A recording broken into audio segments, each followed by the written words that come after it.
Jimmy, thank you so much for being here with us. I guess I'll give you the first comment on the surprise in New Jersey as we still await the final results. What do you make of it? Well, I think Democrats are likely to say, well, it was local issues and Republicans ran a very good candidate, and there should be no larger implications taken from this issue about what's going on with the Democratic Party. I think they face a couple of big problems. One, looking at those Virginia results, and indeed there were local issues there, but there are always local issues. And looking at those results in New Jersey, Democrats are facing a very, maybe historically bad midterm election a year from now, which leads to another problem. If they don't want that election to be quite so bad, one, they need to get their act together and get these two bills passed. And if I was a Democrat, I would be concerned that rather than take the lesson that maybe voters aren't looking for radical change and get these bills passed, that some progressives will say, listen, we really need to dig in. We're not going to get another bite at this apple and push hard and both these bills collapse. I think that is not an impossible possibility to happen. So I think Democrats have a lot of questions they need to answer tonight or this morning, and they need to do some self-reflection. What do you make, Jimmy? I know you said, of course, there were some local issues at play, as there always are, right, in an election that is local. But are there things that were, yes, local issues, but also issues like taxes? I know that's a big deal here in New Jersey that some residents were taking issue with that then does have a bleed-over effect into what's going on in the Senate and with the House of Representatives with this big bill that President Biden is trying to get through. Given what Joe Manchin has said very recently, Democrats need to do one of two things with these bills.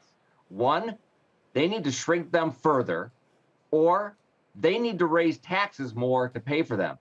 And I didn't see anything in these results in Virginia or New Jersey saying that Americans want even more taxes than what Democrats have already proposed, which leads me to believe if Democrats want those bills to pass, they're going to have to get smaller. Joe Manchin said he's not going to fall for any of these gimmicks, which means they're probably going to have to cut more programs out of those bills. Again, it doesn't seem to me like Americans are saying, oh, we want a dramatically larger tax burden, given the results we saw last night.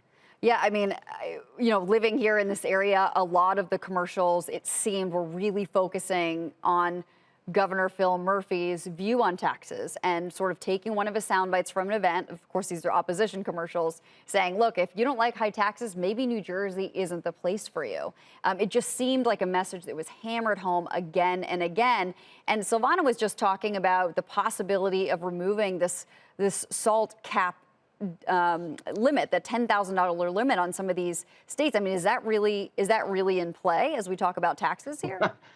I think it's a lot more in play now than it was yesterday. Yeah. They need, Democrats, they cannot lose. And that's what we saw in Virginia. They did much worse in the suburbs.